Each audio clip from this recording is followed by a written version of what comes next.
Hello, it's me again. I am back with another story, and you notice I have a new cap. This one is a wonderfully knit cap. It's excellent for wearing indoors. And also, I have changed my shirt. Let that be a signal to you that the story I'm about to tell you is a little bit different. I think you'll find it to be more for the older among us. Oh, not the ones that are necessarily my age, but those who are teens or perhaps older than that. And they have to think a little bit to really understand this story.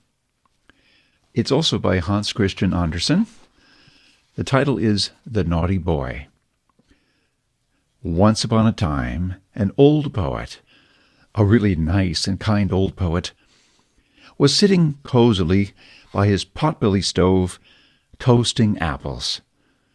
Outside a storm was raging, and the rain was coming down by the bucketful. "Anyone caught out tonight won't have a dry stitch on," remarked the poet, and sighed. "Open the door! I'm wet and freezing!" cried a little child, and banged on the poet's door, while the wind made all the windows rattle. "Oh, poor little fellow!" exclaimed the poet, and hurried to open the door. There stood a little boy. He was stark naked, and the water was streaming down his golden hair. He was so cold that he was trembling all over, and he had not he been left in, that he would have certainly died that night out in that awful storm. "You poor little boy!" The poet took him by the hand. "Come in, sit by the stove and get dry. I'll give you wine and toasted apples.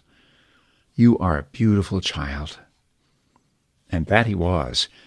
His eyes shone like two stars, and even though his golden hair was wet, it curled most becomingly.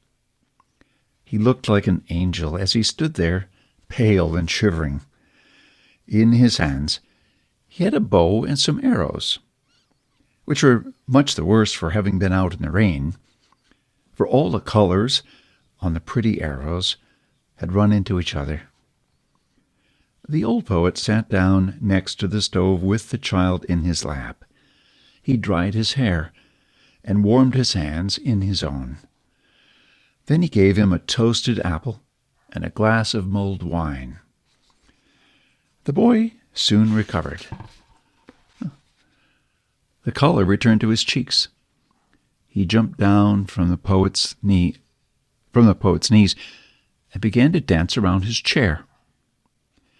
"You are a lively child," said the poet, and he smiled. "What is your name?" "I am called Cupid," answered the boy. "Don't you know me?" "There are my bows and arrows. I am good at shooting. Look, the moon has come out, and the weather is fine now." "Oh, but I am afraid that your bow and arrows are spoiled," the poet said. "That is too bad." The boy picked up the bow and glanced at it. "Now that it's dry, it looks all right," he argued. "Look, the string is taut. No harm has come to it." Cupid slipped the arrow into the bow and bent it. He took aim, and the arrow pierced the old man's heart. "There, you can see for yourself, my bow is fine."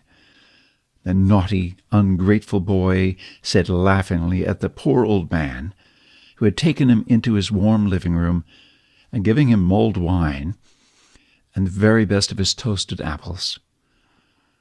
The old poet lay on the floor, weeping. He had really been hit right in the heart. "Oh, oh," he moaned. "The mischievous child! I'm going to tell all the other boys and girls to beware of Cupid and never play with him, so he cannot do them any harm." All the boys and girls who were warned by the old poet did their best to be on the alert against Cupid. But he fooled them anyway, because he is very cunning. When a student is returning from a lecture at the university, Cupid runs along beside him, wearing a black robe and with a book under his arm. And the student cannot recognize him. He mistakes him for another student and takes his arm. Then Cupid shoots an arrow into his heart. The girls are not safe from him, even in church when they're being confirmed.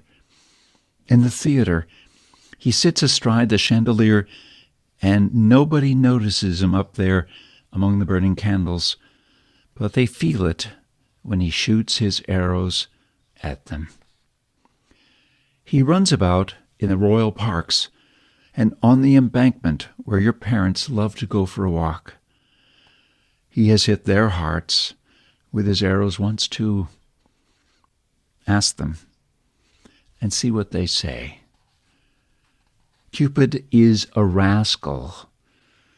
Don't ever have anything to do with him.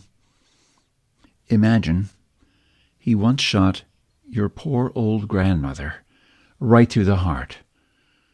It's so long ago that it may no longer hurt, but she hasn't forgotten it. Pooh, that mischievous Cupid. That mischievous Cupid. Now you know what he's like, and what a naughty boy he is. I think you understand the story, don't you? Some of us do. Even old Santa understands this story. Perhaps over time, the pain in the heart will fade, and it'll be a faint memory. In the meantime, please remember that Santa loves you, and I always will.